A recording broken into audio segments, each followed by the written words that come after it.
Shalom saudara-saudara yang dikasihi Tuhan, jumpa kembali di channel YouTube saya.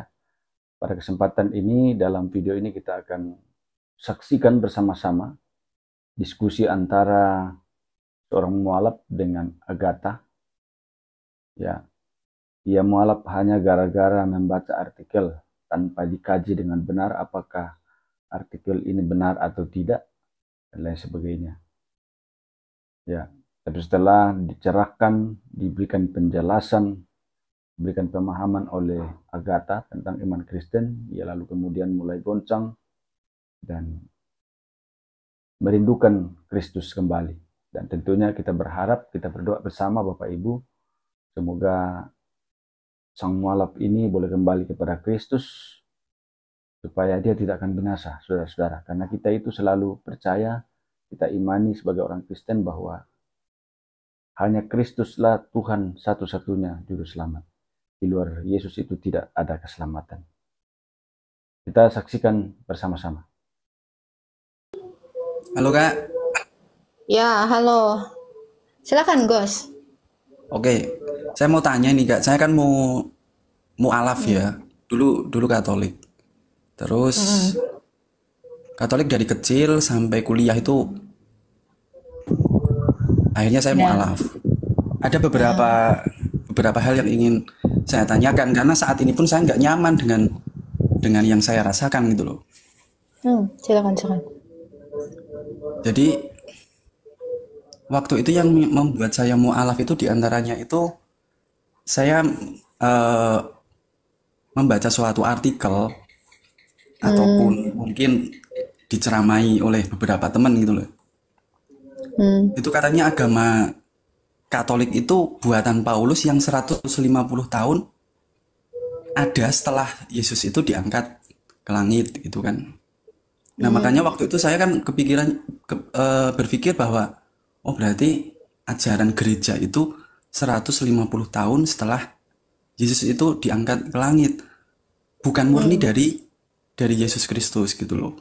Itu diantaranya itu. Yang kedua, Enggak, satu-satu dulu aja itu. Artikel itu kamu udah selidiki, apalagi kamu mahasiswa, kan bukan mahasiswa dungu kan?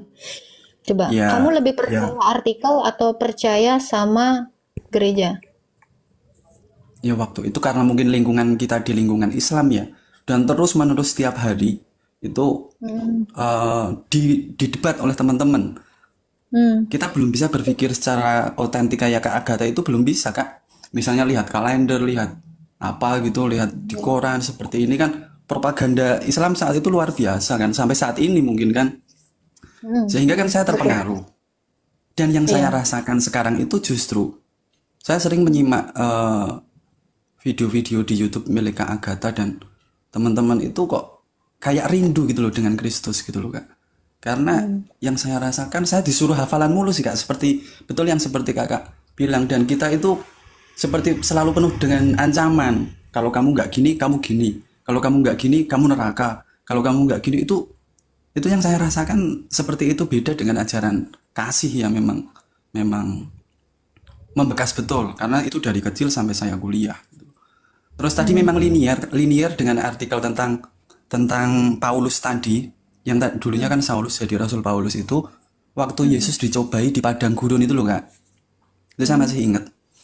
Yesus dicobai iblis di padang gurun kan. Kemudian iblis Iya. dihardik. Aku tidak mau dengan semua yang engkau berikan ini. Yang harus kamu sembah itu adalah Allah Bapa.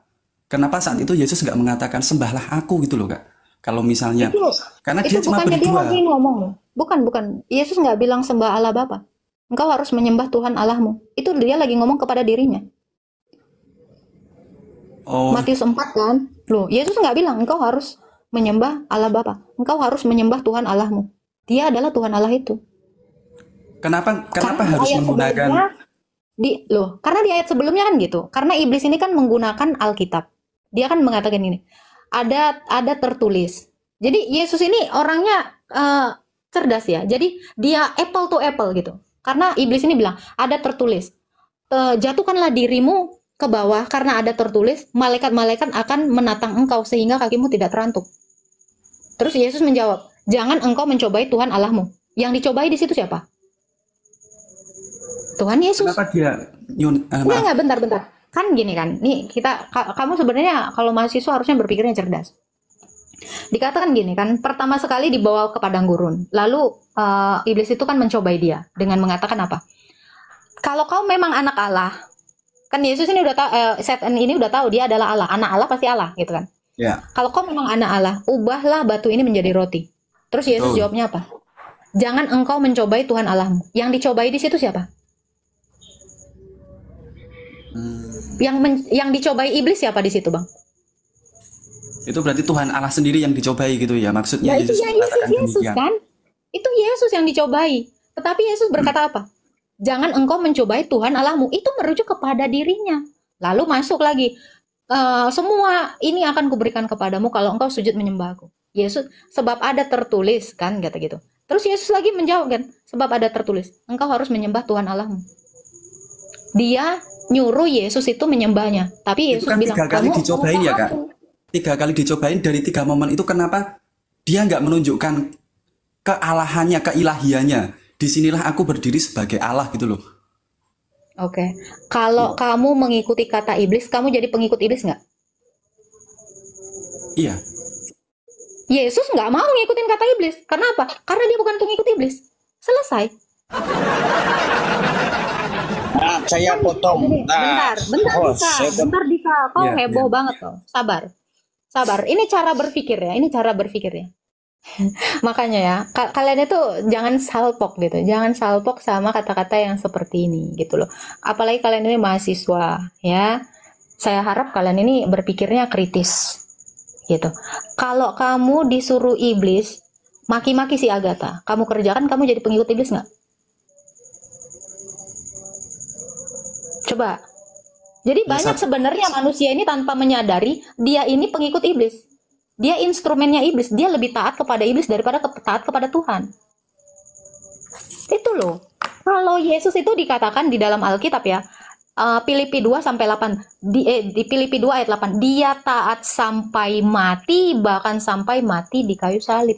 Ketaatannya adalah penggenapan dari ketaatan Ayub. Nabi Ayub itu dicobai. Apakah dia lantas mengikuti apa yang diinstruksikan iblis? Enggak, tapi dia taat kepada Allah. Yesus demikian. Dia menjadi seorang hamba dan taat kepada Bapa. Kalau taat kepada Bapa, yang diikuti Bapa atau iblis? Kalau taat kepada Bapak ya Bapak. Ya udah, Bapa nyuruh Kalau taat dia kepada iblis ya menjadi iblis. Bapa menyuruh Oke. dia menjadi manusia Yang itu yang taat. terjawab, Kak. Terima kasih. Yang itu terjawab. Kemudian yang tadi kan Saulus itu kan yang betul itu 150 tahun setelah Yesus diangkat ke langit atau bersamaan dengan ke-12 murid Yesus itu, Kak? Oke, di dalam Kisah Para Rasul 9 itu Yesus menemui Rasul Paulus. Bahkan tahu nggak, murid Rasul Paulus yang murid Yesus yang bernama Stefanus itu yang menganiayanya Paulus. Kira-kira ini sejaman atau enggak? Mungkin satu Menurut generasi setelahnya, Kak. Nggak ada satu generasi setelahnya. Ketika Rasul Saulus ya, dia belum bertobat. Dia ini berjalan ke Damsik. Dia ini kan menganiaya gereja, menganiaya murid-muridnya.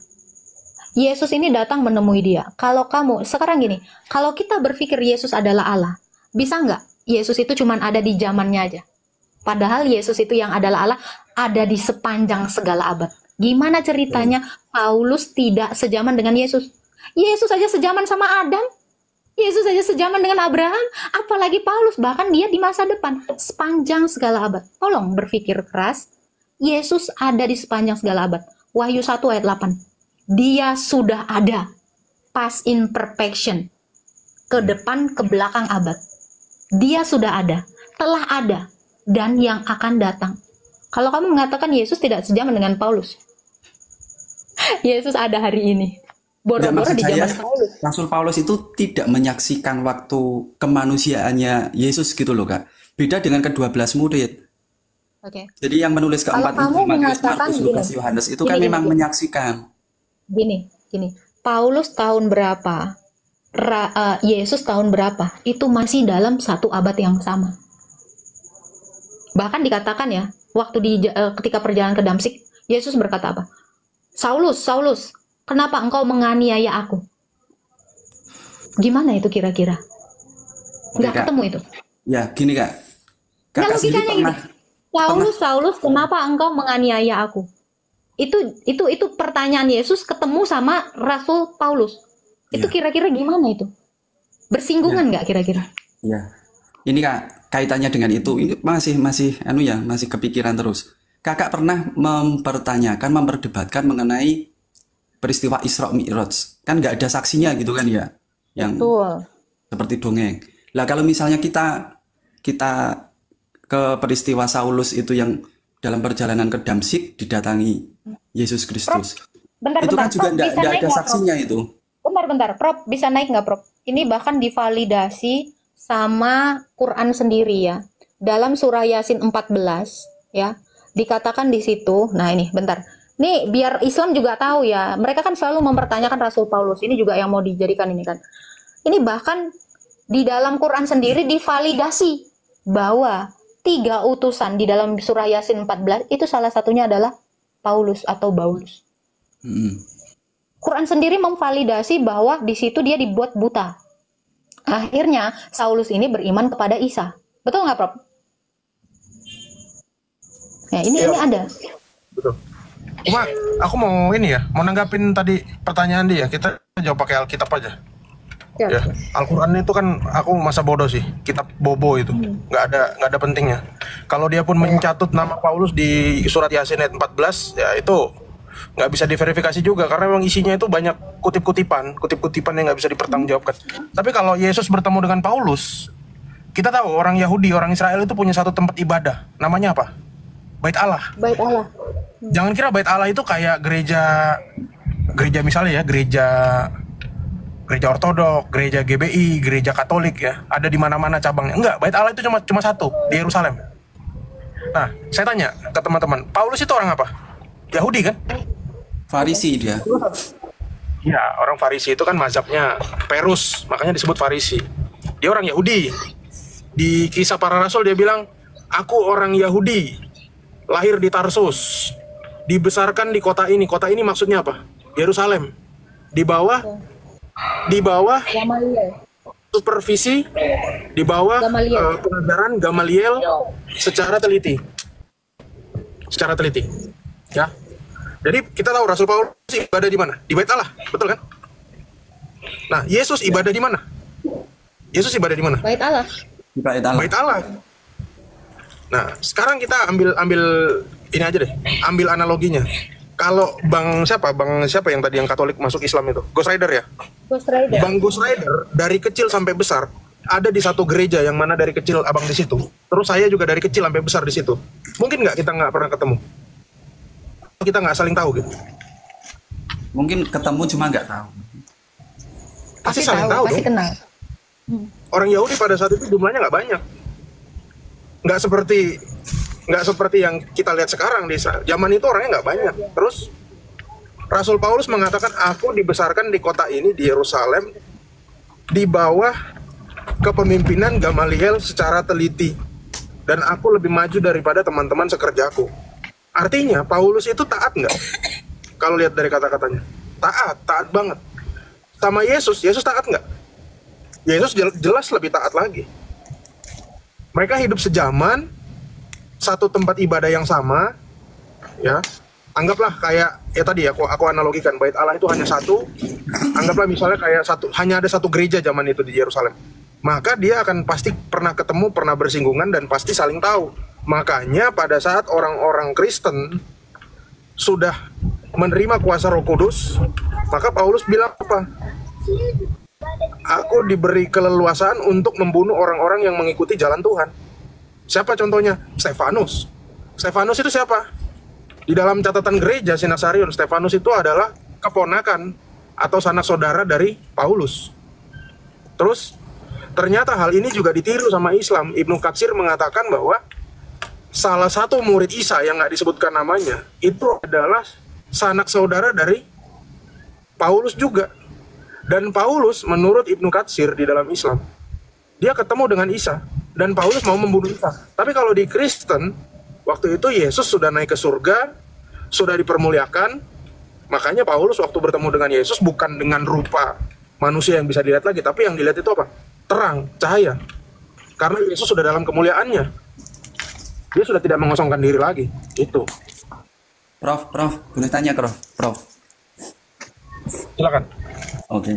Jadi kalau yang terjadi sekarang itu, kalau saya merasakan itu kan ajaran gereja itu banyak berlandaskan pada ajaran Rasul Paulus, terutama surat-surat Rasul Paulus kepada jemaat di berbagai kota kan, itu yang dijadikan dasar ajaran gereja. Sementara tadi saya juga sempat menyinggung bahwa kemunculan Yesus di hadapan Paulus waktu perjalanan ke Damsyik, dan entah itu wahyu-wahyu yang diterima oleh Rasul Paulus sehingga beliau itu bisa mengirim surat-surat, itu kan kalau kita pikir hampir sama dengan Rasulullah Muhammad SAW ya, bahwa tidak ada saksi gitu loh. Akhirnya itu kan sama. Misalnya Kak Agatha bilang itu kayak dongeng karangan Rasulullah. Begitu juga kan Paulus ketemu Yesus, saksinya juga siapa, sehingga Rasul Paulus itu bisa memberikan ajaran-ajaran yang demikian banyak sebagai landasan gereja. Terima kasih. Kamu masih punya aplikasi Alkitab nggak? Kamu kan nanya saksinya siapa? Nggak ada. Ya. Oke, aku bacain ini ya, 2 Saksi Petrus kerasulan 3 Paulus. Saksi kerasulan Paulus. Ya. Aku bacain 2 Petrus 3 ayat 15 ya. Aku bacain ya. Mudah-mudahan kamu waktu masih kecil sempat dengar ayat ini. 2 Petrus 3 ayat 15. Sebentar aku buka ini dulu. 2 Petrus 3 ayat 15. Mana sih? Nah ini, 2 Petrus 3 ayat 15 sampai 16 ya. Ini yang ngomong nih, kalau suratnya Petrus berarti yang ngomong siapa? Petrus ya. Nah ini katanya Petrus. Anggaplah kesabaran Tuhan kita sebagai kesempatan bagimu untuk beroleh selamat. Seperti juga Paulus, saudara kita yang kekasih, telah menulis kepadamu menurut hikmat yang dikaruniakan kepadanya. Ayat 16. Hal itu dibuatnya dalam semua suratnya apabila ia berbicara tentang perkara-perkara ini.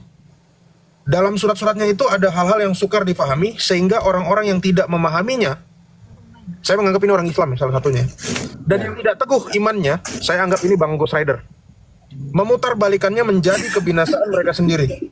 Sama seperti juga yang mereka buat dengan tulisan-tulisan yang lain. Ini Rasul Petrus ini adalah ketua kelas, ya, ketua kelas dari para rasul. Dia punya otoritas dong. Ya, istilahnya dia leader lah. Tapi dia masih bisa bilang seperti ini untuk mengkonfirmasi Rasul Paulus, padahal yang merekrut Rasul Petrus itu adalah Tuhan Yesus sendiri. Kira-kira kalau Yesus itu salah merekrut orang, mungkin nggak Paulus ini diakui oleh Petrus? Nggak. Ini Petrus loh yang ngomong. Dan Petrus itu sampai mati, dia berdekatan dengan Paulus. Matinya sama-sama di Roma. Meninggalnya sama-sama di Roma. Wafatnya. Dan gereja di Roma itu yang kirim surat. Ingat ya, kamu kan Katolik. Yang kirim surat gereja ke Roma itu Petrus atau Paulus? Aku tanya. Paulus. Kalau nggak ada Paulus, kira-kira ada nggak surat ke Roma? Nggak ada. Justru Paulus itu dikonfirmasi oleh semua rasul. Satu lagi ya, saya kasih tahu kamu sesuatu. Yang Ananias itu loh, Prof. Iya, nggak apa-apa. Waktu Yesus memanggul salibnya, ingat nggak ada orang yang disuruh menanggung salib Yesus itu di jalan? Namanya Simon dari apa? Ingat nggak? Simon dari Kirene itu. Simon dari Kirene, ingat ya? Oke. Simon dari Kirene itu punya 2 orang anak. Alkitab mencatat dia punya 2 orang anak. Namanya, pasti kamu nggak tahu ini. Namanya adalah Rufus dan satu lagi namanya Rufus dan satu lagi Rufus sama siapa ya? Rufus dan sebentar. Alexander dan Rufus. Bisa lihat di Markus 15 ayat 21. Oke? Berarti yang angkat salib Yesus waktu itu orang Yahudi yang berasal dari Kirene itu ada di Libya, dan orang Yahudi itu punya 2 orang anak, satunya namanya Alexander, satunya namanya Rufus. Nah, Rufus ini tahu nggak siapa, bro? Nggak tahu itu, kurang tahu. Rufus itu adalah salah satu dari 70 rasul yang diutus Yesus. Dia jadi uskup di Makedonia, Rufus. Nah, kita lihat apa kata Rasul Paulus kepada Rufus. Ya, tar. Rufus. Ya, baca surat Roma 16 ayat 13. Roma tadi yang nulis siapa? Rasul Paulus. Coba buka Roma 16 ayat 13. Nih, Rasul Paulus menulis, "Salam kepada Rufus, orang pilihan dalam Tuhan, dan salam kepada ibunya yang bagiku adalah juga ibu." Jadi ibunya Rufus berarti istrinya siapa? Simon dari Kirene. Rasul Paulus aja menghormati ibunya Rufus. Ya. Halo Kak Agatha, maaf. Jadi di dalam kekristenan itu, Halo Kak Agatha. Ya. jadi di dalam kekristenan itu, Dulu deh keluar aja langsung. ya, Bro. Bentar ya Kak, saya. Halo Prof, Kak Agatha. Lanjut, Prof. Ya, gini. Jadi kan apa yang tertulis menjadi ajaran gereja sampai sekarang itu kan kesaksian manusia. Manusia itu terbatas oleh panca indera, Kak. Ya kan? Seperti ke-12 murid Yesus, kemudian Rasul Paulus ketika menuliskan surat atau keempat Injil itu kan juga kesaksian, hanya kesaksian. Sedangkan manusia sendiri, ke-12 murid juga manusia biasa. Paulus juga manusia biasa. Itu pasti ada human of error. Yang namanya manusia itu pasti ada. Karena kita terbatas dengan panca indera. Kita geser ke Al-Quran. Al-Quran itu kan diturunkan ke Rasul yang Human error boleh. Murid Yesus ini ada 83. Apakah 83-nya ini error? Padahal Yesus menjanjikan Roh Kudus. 83 murid ini error bersamaan. Dan 83 murid ini menghidupkan orang mati. Ya, rasul-rasul ini banyak sekali mujizatnya. Yesus menjanjikan Roh Kudus ya. Tapi 83 itu manusia semua, Kak. Lebih sulit mana error satu orang atau 83? Oke. Ini kan saling mengkonfirmasi 83 murid ini. Ada 70 murid, Lukas 10 kamu baca. Tadi sudah dijelaskan Bang Meta. Ada 12 murid, Yudas ganti Matias, dan satu murid tersendiri yaitu Paulus. Kalau kamu baca di Galatia 2, ayat yang ke-9, itu Petrus berjabat tangan, ya, mengakui dengan Barnabas berjabat tangan dengan Yohanes dan Yakobus kepada Paulus. Jadi Paulus ini berjabat tangan dengan 3 suku guru ini. Ini dikonfirmasi. 3 orang ini mengkonfirmasi Barnabas dan Paulus. Ini 3-3-nya pembohong. Tapi 3-3-nya manusia, Kak. Anggaplah 3-3-nya pembohong. Tadi tulisan Rasul Paulus sendiri sudah dikonfirmasi ya. Paulus sendiri mengkonfirmasi, aku percaya kepada Paulus. Dia mengkonfirmasi. Tadi saya mau juga ngasih tahu ya.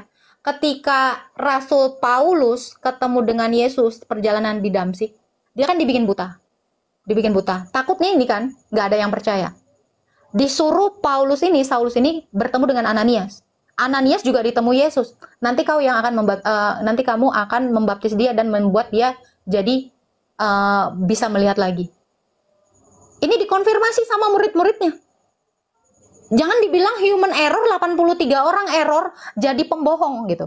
Bukan ke errornya itu, Kak. Kita kan manusia itu punya batas kemampuan, Kak. Karena kita itu makhluk indrawi. Kita itu makhluk indrawi, Kak. Kita pakai logika. Bagaimana Anda mengkoordinasi 83 orang berbohong secara bersamaan? Itu lebih sulit dibandingkan 1 orang yang berbohong tanpa saksi, tanpa bukti. Ya, dan kalaupun ya Bang, kita pakai otak kita, pakai nalar kita. Ini yang 1 orang ini akhlaknya juga menjijikkan. Ya, ngawinin anak bocil 6 tahun, 9 tahun menggauli. Ya, nggak waras ya menurut saya ya. Dari hadis-hadisnya, dia wudu pakai air bangke, gitu kan. Tantenya digauli, tantenya dinikahi. Hidupnya kotor, Bang. Hidupnya tidak mencerminkan Taurat, tetapi malah melanggar seluruh Taurat. Ini coba kamu pikirkan secara akhlak aja ya. Ini kamu percaya nggak sama 1 orang yang saya aja ngelihatnya menjijikkan gitu, sebagai manusia gitu. Ya, jijik sekali saya. Istri anak menantunya pun disikat gitu. Sama Tapi kan orang dari buta aja peristiwa dia turunnya mukanya kitab asam. suci kami itu merupakan mukjizat, Kak. Rasulullah itu seorang yang umi yang nggak bisa Bang, baca ya. logikanya mujizat itu nggak ada sifatnya rahasia, Bang. Mujizat itu disaksikan halayak ramai, Bang. Ya, mujizat itu ini bentar. Kalau kamu berkata human error, kamu benar-benar human yang error ketika percaya sama mimpi satu orang. Ini prop hilang ya. Nanti dia datang lagi ya. Mimpi di di rumah seorang janda. Kalau kita baca sirahnya ya. Ini sangat menjijikkan ya. Dia dapat wahyu itu mimpi gitu loh. Itu Al-Isra ya. Al-Isra ayat berapa ya? Saya lupa. 59. Bukan. Al-Isra ayat 40 kalau nggak salah. Iya Bang ya. Kalau kamu lebih tidak percaya sama Rasul Paulus yang hidupnya pun dia taat kepada Taurat. Bahkan dia tidak pernah membunuh setelah dia percaya kepada Kristus. Dia melakukan semua yang baik di mata manusia. Bahkan dia bisa menghidupkan Eutikus yang sudah mati, ya. Ini saya nggak perlu dia bicara pun ketika saya melihat perilakunya saya lebih percaya sama yang kayak ginian daripada saya percaya sama mimpi satu orang yang ahlaknya masya Allah. Saya agak geli bahkan nengoknya, ya. Banyak sekali kisah-kisahnya ya. Yang paling relate di Abasa ayat 1-3. Bahkan orang buta aja diasemin mukanya. Rasul Paulus orang buta disembuhin. Yesus orang buta dikasih mata. Ini kok aneh, malah asem mukanya. Tidak mencerminkan seseorang yang memiliki kekudusan. Ya. Iya. Kalau Allah itu adalah kudus, maha baik, maha kasih. Kenapa manusia satu ini maha kotor? Nah itu Bang. Nggak apa-apa kalau kamu mau bilang human error. Kok ini ya, di pengadilan aja, secara logika, di pengadilan aja. Perkara itu dianggap benar kalau ada saksi dan bukti. Saksi itu minimal 2 atau 3. Kalau tidak ada saksi, maaf, Anda ke pengadilan, kau lagi halu dek, sana mimpi. Nggak akan ada yang percaya Bang. Ini logika. Kalau ini logika. Iya. Ini logika. Kalau pengadilan itu kan masih duniawi ya. Jangankan 83 murid, Kak. Seluruh manusia Loh, ini aja. kita lagi di dunia Bang. Ini lagi konteksnya di dunia Bang. Jangan kitab suci itu kan Emang kok kira ini lagi di mana Bang? Ini di dunia Bang. Karena yang kamu cari adalah logika manusia. Ini kita bukan lagi di akhirat Bang. Dan Yesus pun, dia yang ilahi juga dia apa? Sebab ada 2 yang memberi kesaksian di dalam sorga. Hukum apa yang diberikan Allah? Hukum itu pun berlaku di sorga. Kalau di dunia syarat suatu perkara itu disebut benar kalau ada 2-3 saksi, maka di sorga juga demikian. Yesus juga mengatakan itu. Sebab ada 3 yang memberi kesaksian di sorga, Bapa, Putra, dan Roh Kudus. Loh ini nggak main-main. Hukum Allah itu relate di mana di sorga, seperti itu di dunia ini. Makanya dikatakan dalam doa Bapa kami, jadilah kehendakmu di bumi seperti di sorga. Jadi yang terjadi di bumi ini itu seperti di sorga. Jadi jangan bilang kesaksian itu kan di bumi Kak. Ya iya, justru lagi di bumi inilah kita dituntut untuk berpikir, bukan goblok. Gitu. Coba. Oke Kak, terima kasih Kak. Ya itu kan yang apa ya? Perkara rasional yang bisa kita logikakan. Cuma tadi di awal saya sudah mengatakan kalau saat ini ya memang sedang galau Kak antara Gak apa-apa. sikap iman yang harus saya berpikir aja, berlogika aja. Karena kita ini manusia diciptakan berakal ya Bang. Kita itu bukan seperti orang dungu yang tidak berakal. Setidaknya ada referensi yang masuk gitu loh Kak ke saya. Iya. Kalau Allah itu Bang, sebenarnya gini ya Bang. Kalau Allah itu adalah kasih, apalagi Allah itu maha pengasih gitu kan. Bisa nggak Allah itu menunjukkan ketidakkasihannya kepada manusia? Sementara kasihnya itu maha, tidak terjangkau akal, melebihi. Gitu. Kok ada ajaran yang seperti ini Bang? An-Anfal ayat 12, atau Bas 29, atau Bas 123. Saya tidak melihat ciri dari Allah di dalam iman yang satu ini. Saya tidak melihat ciri-ciri dari Allah itu benar, seriusan. Ya betul. Nah itu. Makanya saya bilang yang paling relate Allah yang benar itu ya Allah Tritunggal ini. Dalam iman Kristen ini. Coba Bang. Abang ini kan mahasiswa ya. Kalau abang percaya Allah Maha Pengasih, betul ya? Karena ya Allah Maha Pengasih, karena Oke. berpikirnya ya Allah Kristen itu Allah Islam gitu kan. Bukan, beda. Ini kita ambil satu ya, kita kutip satu ya. Allah Maha Pengasih. Kemaha Pengasihannya itu setelah ada manusia atau sebelumnya, Bang? Karena yang merasakan manusia setelah ada manusia. Oke. Berarti dia nggak Maha Pengasih dong. Allah mengasihi. Karena kalau Maha itu hanya disematkan untuk yang tidak berawal dan tidak berakhir. Tidak bermula, ya kan? Betul dong. Kemahaannya harusnya tidak bermula. Logika. Betul nggak? Ya. Oke.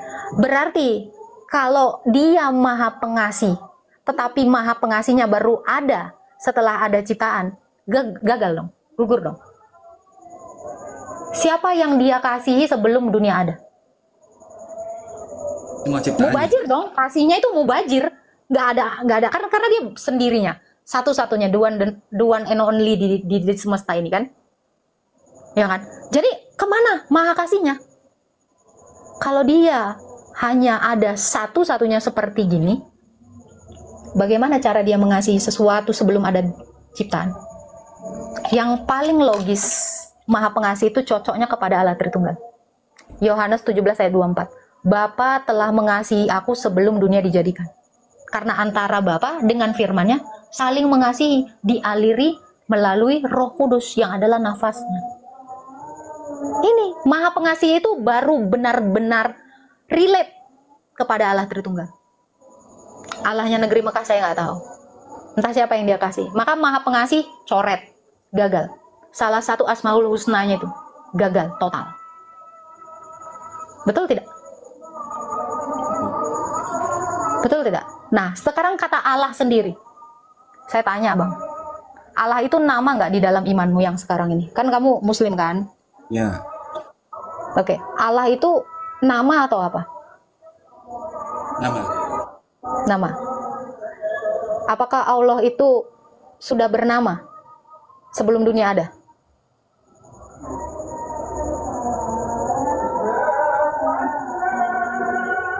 Yaitu zat yang maha tinggi. Namanya Allah. Iya, sekarang saya tanya, apakah dia sudah bernama sebelum dunia ini ada? Nama itu kan ada itu karena manusia ada kan, karena manusia berinteraksi. Siapa sih? Kenapa sih bisa ada seperti ini? Ya karena Allah gitu kan. Munculnya nama kan karena ada manusia. Oke. Berarti Allah itu sama seperti manusia dong? Bernama. Harusnya Allah itu tidak bernama. Karena dia bukan laisa kamitslihi syai'un. Kalau Allah bernama, sama dong sama Agatha. Agatha punya nama. Di dalam iman Kristen, Allah itu tidak bernama. Sama seperti Allah ketika memperkenalkan dirinya kepada Musa, dia berkata apa? Eho emi, aku adalah aku. Ehye eser ehye. Aku berdiri sendiri. Dia tidak punya nama. Sama seperti Yesus juga mengatakan hal yang sama ketika dia ditanyai sama bangsa Israel. Siapakah engkau? Sebelum Abraham jadi. Eho emi, aku adalah aku. Yesus yang memperkenalkan dirinya kepada bangsa Israel adalah Tuhan yang sama memperkenalkan dirinya kepada Musa dengan mengatakan, siapakah kau? Eho emi. Allah itu bukan nama. Kalau Allah bernama, dia sama seperti saya, manusia. Makanya siapa yang kau sembah Agatha? Allah Tritunggal. Bukan nama itu. Tetapi Yesus itu nama kemanusiaan. Allah kami tidak bernama. Kalau ada Allah bernama, pastikan dia adalah manusia. Sama. Laisa kamitslihi syai'un. Lagi-lagi gagal. Maha Pengasih gagal. Laisa kamitslihi syai'un gagal.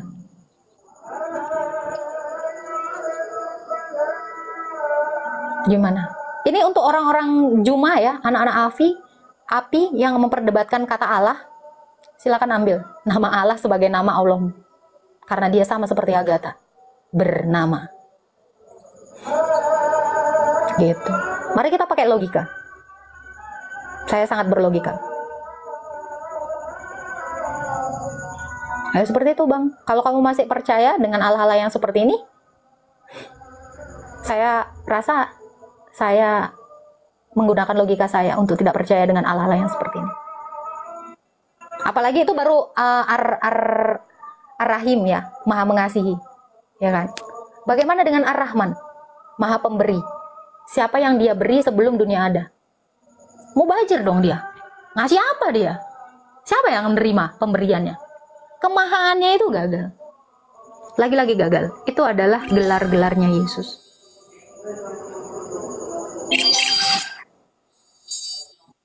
Hanya Allah Tritunggal yang relate dengan semua gelar-gelar itu. Ar-Rahim, Maha Mengasihi. Siapa yang dia kasihi? Sebelum ada dunia, sebelum dunia dijadikan. Saya amazing sekali dengan kitab Yohanes. Luar biasa. Keilahian Yesus di situ terpampang dengan nyata. Apalagi Yohanes 5. Wah. Amazing. Kalau kitab Wahyu itu juga Rasul Yohanes itu kan? Betul. Bahkan Yohanes itu diberi penglihatan seperti apa di zaman dulu malaikat itu jatuh sehingga menjadi Satan. Gitu. Yohanes 17 ayat 5. Bapa, permuliakanlah aku padamu sendiri. Permuliakanlah aku pada dirimu sendiri. Oh, itu keilahian. Sebab engkau telah memuliakan aku sebelum dunia ada. Ngeri. Ada nabi kayak gini nih, gue udah sujud syukur banget. Ini bukan nabi sembarang nabi, ini adalah Allah yang jadi nabi. Itu. Jadi saya lebih, logika saya itu lebih logis ke Alkitab dibandingkan yang entuh. Jauh banget. Iya. Jauh banget bang, logikanya. Bedanya Tritunggal dari tadi kan kakak bilangnya Tritunggal ya. Dengan Asmaul Husna itu gimana kak? Kan ada 99 yang wajib kita tahu ya, Asmaul Husna. Ya, ada banyak kan. 99 bukan tiga lagi, bukan Tritunggal lagi, tapi Banyak. Mungkin bisa dijelaskan. Nah, ini Al-Malik apalagi, Al-Malik. Saya tanya, Allah itu punya kerajaan nggak? Al-Malik itu kan adalah maharaja, kan? Raja di atas segala raja. Ya kan? Sekarang saya tanya, Allah itu punya kerajaan. Tapi Yesus selalu mengatakan, kerajaanku dari sorga. Aku memberitakan kerajaan sorga, kerajaan. Paling relate kepadanya. Al-Malik itu adalah gelar Yesus, raja di atas segala raja. Di dalam surat Wahyu, itu jelas ada. Makanya kita ini bicara tentang kerajaan Allah. Nah, ini saya bingung sama Muslim lagi. Lihat imam-imamnya orang Yahudi dan orang Ortodoks. Seperti, kok kayak kerajaan? Nah, ini saya diolok-olok kemarin saya posting. Kenapa seperti itu? Konsepnya kerajaan. Yesus itu imam, raja, dan nabi. Pakai mahkota. Karena konsep kerajaan tadi. Tapi kerajaan kita kerajaan sorga. Ini banyak sekali orang yang mengolok-olok iman Ortodoks ya. Imannya orang Kristen. Seorang imam di Yahudi sana memang seperti itu.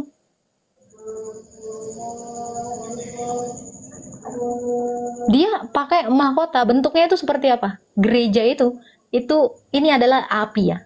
Makanya mahkota dan kubah. Mahkota seorang imam atau episkop bishop itu sama seperti gereja yang berkubah, lalu atasnya itu salib. Itu hari Pentakosta. Nyala-nyala api. Roh Kudus itu turun seperti nyala api. Tahu kan api itu seperti apa? Kayak lilin itu gitu. Yeah. Itu. Makanya kenapa gereja itu pun itu bentuknya seperti itu, berkubah. Itu diambil lagi-lagi ya. Gue bingung. Itu gereja. Makanya mahkota raja itu seperti itu bentuknya. Itu. Kemuliaan. Nah ini orang-orang yang lain itu tidak bisa menjelaskan ini. Coba, kenapa bangunan itu seperti itu? Tuh, api itu seperti itu gitu. Iya. Nah itu. Jadi kenapa raja itu bermahkotakan seperti itu? Itu mahkota kemuliaan Allah itu. Nah ini bang, makanya kalau saya bilang mau pakai logika, saya lebih logis ke Kristen. Paling logika. Tahu nggak bang? Ketika Allah menciptakan manusia, dia itu sedang melogikakan dirinya. Sedang mengimanenkan dirinya yang transenden. Seperti itu. Jadi kalau dibilang nggak logis, lo Allah itu memang lagi melogikakan dirinya kepada ciptaannya. Itu. Sesuai dengan citranya itu berarti apakah citra sesuai dengan citranya, sesuai dengan gambarnya? Berarti apakah Allah itu rupanya seperti manusia, Kak? Maksudnya apakah Iyalah. seperti itu dari ayat itu? Oke. Gambar Allah, gambaran Allah itu kan Allah mengasihi. Coba, saya melalui kata-kata saya kan menggambarkan diri saya kepadamu kan? Iya. Betul nggak? Saya itu begini. Siapa yang menyatakan gambaran diri saya kepada kamu, bro? Kata-kata saya kan? Betul nggak? Kata-kata saya mendeskripsikan apa yang ada di dalam diri saya. Allah menyatakan dirinya melalui firman-Nya. Ini gambaran Allah itu lagi kita pakai gitu. Saya menggambarkan diri saya itu melalui kata-kata saya. Kayak saya kalau diem aja gini, kamu kenal nggak siapa saya? Nggak kenal. Enggak kan? Nggak kenal. Tetapi ketika saya mengatakannya kepada kamu, yang adalah pikiran saya menyatakannya, saya memberitahukan kepada kamu, saya Agatha. Saya suka seblak. Saya begini, begini, begini. Ya. Jadi gambaran Allah itu sebenarnya sedang kita pakai. Ini enggak, manusia itu, saya bingung kalau dia nggak mengerti ini. Ya. Jadi gambaran Allah, citranya Allah, itu memang benar-benar kita pakai. Jadi seperti apa gambaran Allah itu? Kristus. Kolose 1 ayat 15. Dia adalah gambar Allah yang tidak kelihatan. Firman tadi. Nah, Allah itu kan punya kehendak. Kamu punya kehendak nggak, Gus? Punya. Dari mana? Ya dari situ. Gambaran Allah itu yang berkehendak itu ada di dalam kamu. Betul nggak? Manusia Kamu itu hakiki mengasihi punya orang. kehendak bebas, ya. Kenapa? Manusia itu kan punya kehendak bebas. Betul. Tapi di dalam iman Islam kan enggak. Semua ditakdirkan. Iya. Betul nggak? Hanya itu kan agama itu sebenarnya kalau tinjauan filsafatnya memang sikap iman sih. Kalau dipakai logika semua nggak akan bisa masuk, Kak. Itu spekulasi apa ya, sikap iman sebetulnya. Kalau mau iman? mengupas ke logika semua itu nggak akan masuk, nggak akan bisa dijelaskan sih. Gini bro. Filsafat itu lahir dari Yunani, betul ya? Betul. Orang Yunani aja udah melepehkan filsafat itu, cuy katanya. Lihat orang Yunani sana, Kristen semua. Orang Yunani sana, kamu ke sana, kebetulan saya juga di Yunani. Itu udah nggak ada lagi yang beragama pagan itu. Kenapa? Karena filsafat itu nggak masuk kepada mereka. Kalau mau logika, mau kita lihat lagi filsafat tertinggi, itu Musa. Sebelum ada Thales, 600 tahun sebelum Masehi, 6.000 tahun sebelum Masehi, berapa? 600 tahun ya? Sebelum Masehi, Thales. Bapak filsafat Yunani. Musa itu lebih filsafat. 1.500 tahun sebelum Masehi, dia sudah mengatakan Allah menciptakan langit dan bumi ini melalui firman-Nya. Logos. Yohanes 1 ayat 1. Itu logos, logika, kecerdasan, pikiran. Bahkan filsafat itu juga nyonteknya dari Tauratnya Musa. Logos, logika, pikiran, itulah yang menyatakan siapa diri kita. Makanya kalau dikatakan, kalau kita tidak pakai filsafat, kita tidak mengerti Tuhan. Salah. Tuhan tidak perlu filsafat untuk melogikakan dirinya. Karena dia yang transenden, yang metafisik, dia mampu mengimanenkan dirinya melalui apa? Logosnya tadi. Jadi Alkitab itu tidak berpedoman kepada filsafat. Bahkan di Alkitab dikatakan apa? Janganlah kamu terpikat oleh filsafat-filsafat kosong. Dongeng-dongeng nenek-nenek tua. Kristen itu tidak memakai filsafat. Yesus itu tidak memakai filsafat. Musa itu tidak memakai filsafat untuk menyatakan siapa pencipta itu. Karena dia adalah sang ilmu tadi. Iya. Jadi kalau kamu masih berpikir Islam itu agama yang benar, Saya tidak melihat ada kebenaran di situ. Saya juga Coba di sini gini, tidak bermaksud menyalahkan Kak. Kita kan forum seperti ini berdiskusi nggak biar apa-apa. juga Ini kita mulai menyimak bertukar pikiran. ya, Kita bertukar bertukar pikiran. pikiran apa yang selama ini menjadi kegundahan bisa saya tanyakan, saya mendapat jawaban, mendapatkan referensi, itu terima kasih. Terus juga masukan juga Kak. Ya, silakan, Eh, silakan. Jadi kalau misalnya Kakak tadi mengatakan Nabi Muhammad itu bisa dikatakan gila perempuan gitu kan. Itu juga itu termasuk sensitif juga. Karena kalau misalnya kita melihat kehidupan sosiokultural saat itu ya di Mekah itu zaman jahiliyah memang banyak terjadi peperangan, banyak janda-janda gitu kan Kak. Banyak yang terlantar itu, anak-anak, wanita-wanita. Itu memang ilmu sejarahnya, tarikhnya, ilmu tarikh Islamnya itu memang ya itu bentuk bentuk kasih kasih sayang Rasulullah itu Kak untuk Bang, menikahi janda-janda yang terlantar itu Kak. apakah Tuhan tidak memelihara umatnya? Sehingga haruskah seorang suami yang memelihara umatnya? Ya mungkin Tuhan itu memelihara janda-janda itu melalui Rasulullah Kak. Gini bang, kamu kalau mengasihi janda, misal ada nenek-nenek, kamu kawini atau kamu nafkahi? Atau kamu kasih uang? Kamu beri penghidupan? Sekarang gini bro, cara kita mengasihi itu bukan kayak orang yang nggak berpikir gitu. Mengasihi itu banyak sekali caranya bang. Bukan dengan cara menikahi. Ya, kecuali memang yang kau nikahi ini memang perempuan gatel yang memang butuh seks. Ya itu lain ceritanya. Mengasihi itu bukan gitu bro. Kasih itu ada banyak ya. Mengasihi sesama saudara, mengasihi seperti kepada pasangan itu kan macam-macam. Ada filia, ada eros, ada agape, ada storge. Nah itu kan ada macam-macam kasih. Kalau kamu belajar filsafat ya, itu ada 4 kasih kan. Kasih kepada Allah, kasih kepada saudara, kasih kepada pasangan, kasih kepada sesama. Ini masing-masing beda.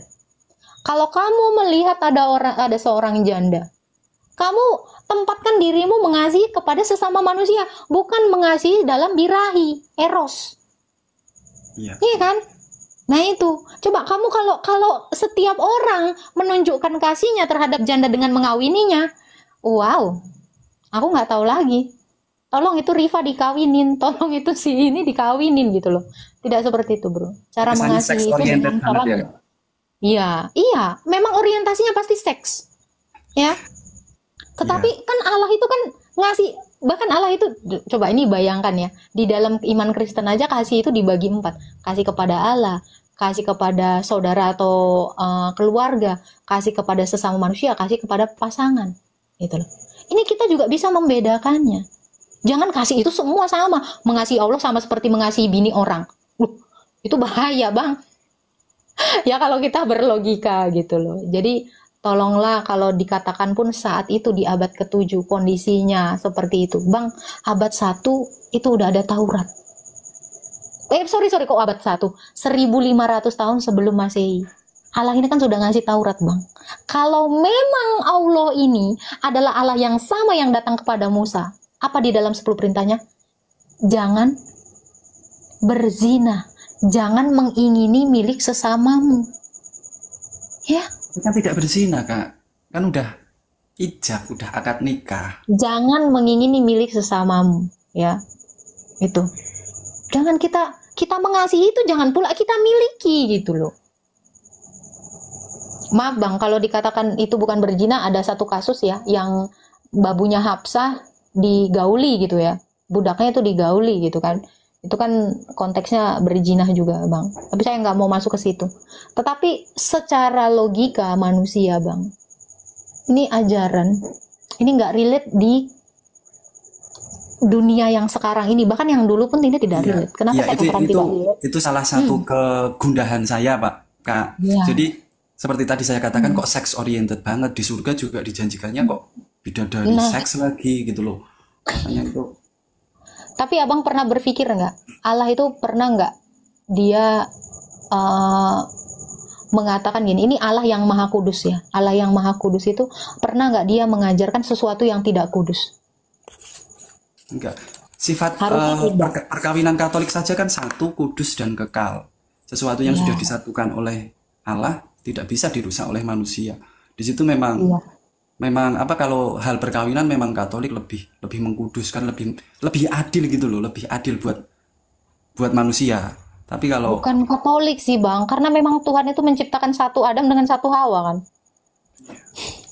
Ini hukum yang paling utama ini. Hukum yang paling utama. Di Alkitab juga kata Yesus gitu kan. Sebaiknya diakon itu memiliki satu istri gitu kan. Memang harus disuruh itu satu, diperintahkan itu satu. Coba lihat ya, nabi-nabi yang tidak menjalankan monogami ada nggak Kak di perjanjian lama itu kayak yang Daud ya, kayak mengharuskan Daud satu itu ada kan, nggak? ya, kayak Daud itu kan kacau kan, kerajaannya jadi hancur. Tengok kayak Abraham, tengok akhirnya kan sesama istrinya saling jatuh ke dalam dosa, iri-irian, ya kan? Itu. Jadi memang poligami ini tidak ada kebaikan sedikit pun. Bahkan kalau kamu mengatakan tidak punya anak, loh, kita itu percaya kepada Tuhan. Sarah aja yang mandul bisa dijadikan punya anak gitu. Kita jangan nggak percaya, karena kita hidup di dunia ini, orientasi kita itu bukan ngewek punya anak gitu kan. Tuhan itu adil gitu. Jadi bagaimanakah timbangan keadilan itu? Kalau di sini ada 3 udah berat, di sini cuma 1 gitu. Keadilan itu tidak ada. Makanya poligami itu tidak menunjukkan keadilan. Ada nggak Bagaimanapun itu tidak bisa adil. pernyataan tentang bahwa perkawinan itu harus satu gitu? Ada nggak dalilnya? Adalah Di perjanjian lama atau perjanjian baru itu? perjanjian lama maupun baru itu ada. Loh, ini kan dikatakan gini. Baiklah kita menjadikan manusia ini menurut gambar dan rupa kita. Itu manusia di situ ada berapa? Apakah Tuhan itu bilang manusia-manusia? Adam dan Hawa itu satu sejak semula, bro. Satu dijadikan 2, disatukan kembali. Ini kodrat, ini hakikat. Makanya Tuhan berkata apa? Tidak baik kalau laki-laki itu hidup sendiri. Ada penolongnya. Nah, itu Ulangan 17 ayat 17 itu udah ada dikatakan. Di perjanjian lama juga ada, di perjanjian baru juga ada. Haruslah seorang diakon itu beristrikan satu, itu juga ada di perjanjian baru, baik pun di perjanjian lama itu sama-sama mengajarkan monogami, bro. Kristen itu dari dulu mengajarkan monogami, nggak ada poligami. Tuh, Matius 19 ayat 4-6 tuh ada. Gitu. Jadi kalau kita ya berpikir secara logika, bro ya, bisa nggak kamu setia kepada 2 orang sekaligus? Nggak bisa. Hati kamu ada berapa? Maksudnya jantung kamu 1. Kalau hati kamu 1, bisa nggak kamu ini fokus sama 2? Nggak bisa, tetap nggak bisa. Karena saya sudah pernah itu. Nggak bisa. Makanya saya bilang, apalagi 4, berapa banyak gitu, itu paling nggak relate, bro. 1 aja kadang-kadang orang malas ya. Karena pasti tetap nggak bisa adil, tetap nggak bisa adil sih. Betul. Kadang saya aja sendiri, saya lebih suka sendiri gitu. Ribet punya pasangan, kadang-kadang. Nah, itu. Ini apalagi 4 saya, aduh, mumet. Makanya aku bilang ajaran ini, bro, ini tidak relate sekali kepada HAM, kepada kemanusiaan itu nggak ada. Relate-nya nggak ada, bro. Saya nggak melihat. Gitu. Ya. Jadi gini ya, ajaran itu akan tercermin dari kita. Betul nggak? Dari si penganutnya, betul nggak? Betul. Nah, kalau si penganut utama ajaran ini aja itu dikenali dari buahnya ya, Kak. Nah, itu. Tapi saya yang lucu gini, saya harap kamu juga mendalami Islam dengan sungguh-sungguh ya. Di dalam iman Islam, kenapa manusia itu mati? Itu yang beda, Kak. Kalau menurut ajaran Kristen kan mati karena dosa kan. Loh, sekarang gini, kalau Allah itu adalah Allah yang datang kepada Musa, kenapa ajaran Allah lain? Kalau mati di Islam itu kan karena kita memang harus melewati 4 alam sih, Kak. Arwah, dunia, barzah sampai akhirat itu memang sudah ditakdirkan seperti itu, Kak. Gini, bro, ajaran Islam ini kan ajarannya Allah yang ngakunya Allah yang menciptakan Adam, betul nggak? Iya. Oke. Kan Allah ini udah datang kepada Musa, udah datang kepada Daud, udah datang kepada Isa. Ini ajaran Kristen, ini kan ajaran yang dari Musa sampai ke Isa gitu. Kok bisa di sini ini lain? Ajarannya ganti. Kalau memang dia adalah Allah yang sama, yang mengutus nabi-nabi. Ini logika saya dari tadi nih berpikir sampai situ. Kalau memang Allah ini adalah Allah yang datang kepada nabi-nabi sebelumnya, kenapa ajarannya ganti? Berpikir nggak kamu di sini? Apa sebenarnya dia ini adalah Allah yang ngaku-ngaku Allah itu, atau dia siapa? Benar nggak? Kalau dia Allah yang satu, mungkin nggak dia ngasih hukumnya itu yang dulu sampai sekarang beda? Yahudi sampai ke Daud, sampai ke ini ya, saya mau bawa Taurat dan Zabur dan Injil ya. Yahudi dari Taurat Musa sampai ke Daud, Mazmur sampai ke Isa, itu ajarannya yang satu, berkesinambungan, nggak pernah ganti. 10 perintah Tuhan itu orang Kristen itu masih. Itu yang diberikan Tuhan kepada Musa. Loh, ini kenapa? Kenapa di agama yang satu terakhir ini lain dari yang lain? Saya berpikir keras untuk ini. Kalau dia memang Allah yang datang kepada Abraham, padahal Allah itu ketemu kepada Abraham dalam rupa manusia. Kok yang ini dia kagetan? Allah yang satu ini kagetan. Allah tidak mungkin jadi manusia. Kenapa? Loh, dia udah ketemu Abraham dalam rupa manusia. Ketemu nabi-nabi sebelumnya dalam rupa manusia. Nah ini saya berpikir untuk itu loh. Makanya saya bilang, kalau Islam ini agama logika, saya lagi pakai logika saya. Atau sebenarnya Allah yang ini nggak pernah ketemu Abraham, tapi ngaku-ngaku dia Allah yang mengutus Abraham. Nah, itu Yahudi maupun Kristen itu sama, kisahnya sama. Allah menampakkan diri kepada Abraham dalam rupa 3 orang manusia, yang 2 malaikat, Jadi yang menurut, 1 Allah. menurut kakak itu harus linier, Kak. Loh, kalau Allah itu satu, nggak mungkin ajarannya 10, 11, 15, lain-lain, bro. Coba, bro. Ini logika ya, ini logika. Kamu orang tua, misal kamu orang tua. Bisa nggak anakmu ada 4, kamu ajarkan yang ini A, yang ini B, yang ini C? Orang tua apa kau? Iya kan? Orang tua aja nggak mungkin ngajarin anaknya, kalau yang ini kau boleh nak berzina nak, yang ini kau nggak boleh nak, yang ini kau boleh lah ini gini-gini. Jadi menurut pandangan Islam kan, Allah ajaran satu Kristen itu itu ajaran Kristen itu justru menyimpang, Kak. Kalau menurut ajaran Islam loh ya, kita itu Nyimpangnya di mana? meluruskan dari Adam sampai Nabi siapa sebelum Isa sampai Yahya. Kemudian Isa pun sebetulnya masih menurut kami loh ya, menurut Islam itu ya masih tauhid, masih la ilaha illallah kan. Nah, kemudian sampai ke Islam lah. Menurut pandangan Islam kan Kristen ini menyimpang. Makanya Allah yang universal ini dia bisa turun di mana saja, Kak. Jangankan di semenanjung Arab. Allah itu kan maha kuasa kan. Bisa milih mau turun di mana saja, dan kebetulan Rasulullah itu kan Penyimpangannya apa coba? Saya mau tahu dulu penyimpangan Isa ini apa? penyimpangannya Isa ya diantaranya menurut Islam ya, menurut Islam itu kan bukan penyimpangan Isa sih, penyimpangan umat Kristen karena dia menuhankan Yesus. Itu yang secara tauhid itu salah gitu loh. Oke. Tauhid itu artinya apa, bro? Tauhid itu bahwa Allah itu satu. Tauhid itu kan menyatukan kan? Iya. Apa yang disatukan kalau udah satu? Iya betul, Kak. Yang disampaikan Kakak betul karena penjelasannya pasti 3 dalam 1, 1 dalam 3 kan? Nah, saya tanya, tauhid ini kan artinya adalah unification atau penyatuan. Apa yang mau disatukan? Saya nanya itu dulu. Kalau dia satu, Iya. nih misal ya, ini satu. Apa yang mau disatukan? Kalau ini sama ini disatukan, jadi satu. Ini unification, ini tauhid. Kalau ini namanya bukan tauhid, wahid.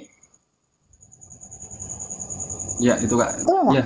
Ya itu memang perbedaannya di situ, Oke. Jadi kalau Kamu penjelasan katakan tadi gini ya, kamu percaya sama Mazmur, Zabur? percaya Oke. itu kitab Nabi Daud. Allah berfirman kepada Daud di dalam Mazmur 147 ayat 19 sampai 20. Hukum-hukumku, firmanku, ketetapan-ketetapanku hanya aku berikan kepada Yakub Israel. Percaya ya? Entah kalian nggak tahu nih Zabur yang mana, aku nggak ngerti. Kalau Allah aja sudah berfirman, aku hanya memberikan firmanku, ketetapanku, hukum-hukumku hanya kepada Israel, Yakub. Kok bisa dia sendiri mengingkari janjinya dengan cara menurunkan hukum yang baru ke Mekah. Coba itu. Ya, Ini saya nggak mau pakai Injil ya. Kalian ini kan selalu jijik sama Injil. Saya nggak mau pakai Injil. Saya mau pakai Jabur. enggak, saya juga enggak bilang, enggak mengatakan saya jijik, enggak. Enggak. Ini biar enak ya. Saya juga bawa Mazmur. Iya, saya enggak menyalahkan. Saya lagi memperkenalkan Mazmur nih. Orang-orang yang beriman kepada Mazmur tapi nggak tahu Mazmur, ini saya kenalin gitu loh. Oke, itu dia.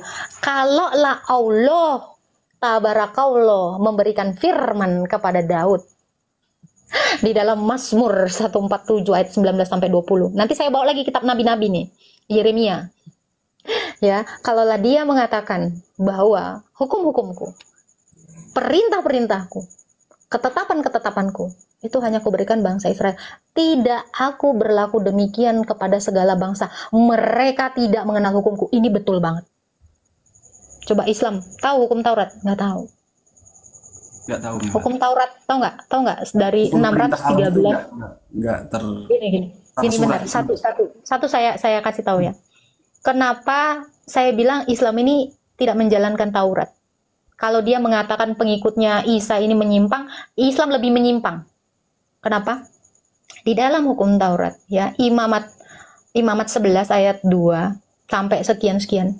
Tahu nggak? Yang diharamkan itu bukan hanya babi, kelinci, onta, pelanduk, hewan-hewan tidak bersisik dan tidak bersirip.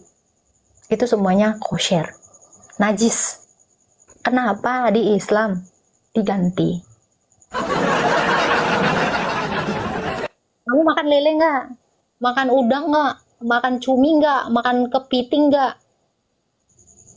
Perintah Allah ini loh, ini perintah Allah loh. Perintah Allah itu nggak bisa dikesampingkan. Nah, ini kenapa ini lain dari yang lain? Makanya saya bilang, hukum-hukumku, ketetapan-ketetapanku, mereka tidak kenal. Makanya saya bilang, Islam tidak kenal ini. Mereka coba mengikuti tapi tidak tahu sama sekali. Nah, ini Allah. Kalau memanglah Allah Subhanahu wa Ta'ala ini adalah Allah yang datang kepada Daud, yang datang kepada Musa memberikan hukum ini Taurat. Kenapa Allah tidak tahu hukumnya sendiri? Saya curiga ini mengaku-ngaku Allah. Karena dia tidak mengenal hukum. Muslim Kak ya? Yes.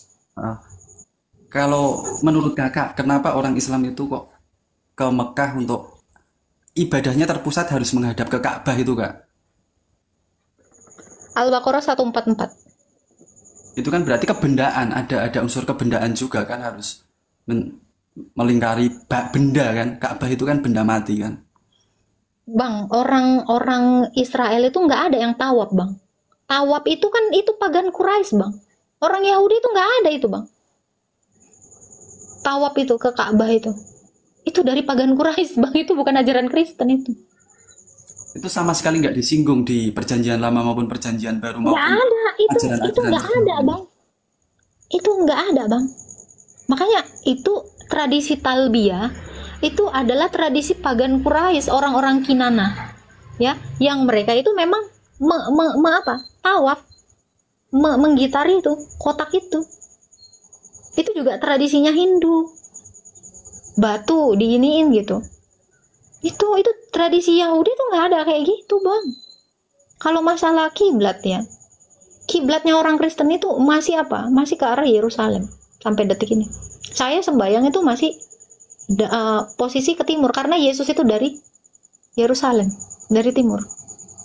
Terus tiba-tiba Al-Baqarah 144 turun, kami sering melihat engkau Muhammad menengadahkan wajahmu ke langit, maka kami palingkan engkau ke arah Masjidil Aqsa, arah yang engkau senangi. Itu diketahui oleh orang-orang yang diberikan kitab Taurat dan Injil, dan itu kebenaran dari Tuhan mereka loh. Malah Allah di situ mencatut Tuhan saya. Malah Allah bilang kami ini tahu. Justru asbabul nuzulnya surah Al-Baqarah 144 itu, orang Yahudi itu nanya, kok kau mindahin kiblat? Tetapi Allah mau menarasikan ya bahwa itu diketahui oleh orang-orang yang diberi kitab Injil dan Taurat.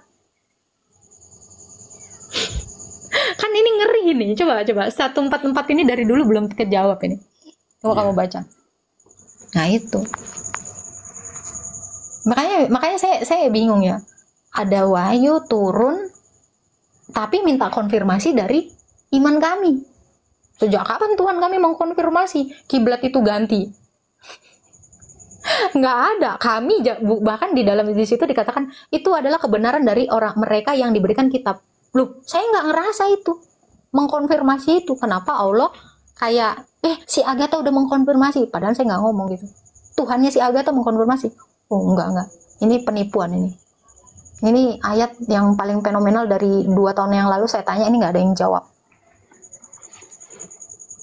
Gitu. Kenapa Allahmu mengkonfirmasi itu adalah kebenaran dari Tuhan mereka? Please. Kalau Allahmu mengatakan pemindahan itu adalah kebenaran dari Tuhan kami, Allahmu mengkonfirmasi Tuhan kami bukan dia. Betul nggak? Iya. Dia sendiri bukan Tuhan yang diberi kitab Taurat dan Injil. Berarti dia mengkonfirmasi bahwa dia bukanlah Tuhan dari Musa, bukan Tuhan dari Isa. Ya dong, logikanya gitu dong. Itu adalah kebenaran dari Tuhan mereka. Loh, gimana ini? Berarti Allah mau mengakui. Undur diri Kak ya. Siap. Pikirkan aja itu ya. Ya, mungkin next time. Thank you ya bro ya. Selamat belajar. Iya. Ya. Ayatnya apa coba? Al-Baqarah 144 sayang. Ya. Nggak apa-apa. Jadi kita nggak usah. Jadi dia itu lagi belajar. Nggak apa-apa. Kita sama-sama belajar. Saya suka kalau orang-orang yang pakai logika. Udah saya bilang saya paling suka orang yang berlogika. Ya, demikian saudara-saudara. Semoga ini boleh bermanfaat bagi kita. Ada banyak hal yang kita bisa petik di sana. Ada pelajaran-pelajaran rohani. Bahkan ada ilmu yang kita bisa petik di sana. Sehingga kita bisa bertumbuh juga semakin kuat, semakin semangat di dalam Tuhan. Sehingga tidak ada apapun yang akan memisahkan kita dari kasih Kristus. Tuhan Yesus memberkati.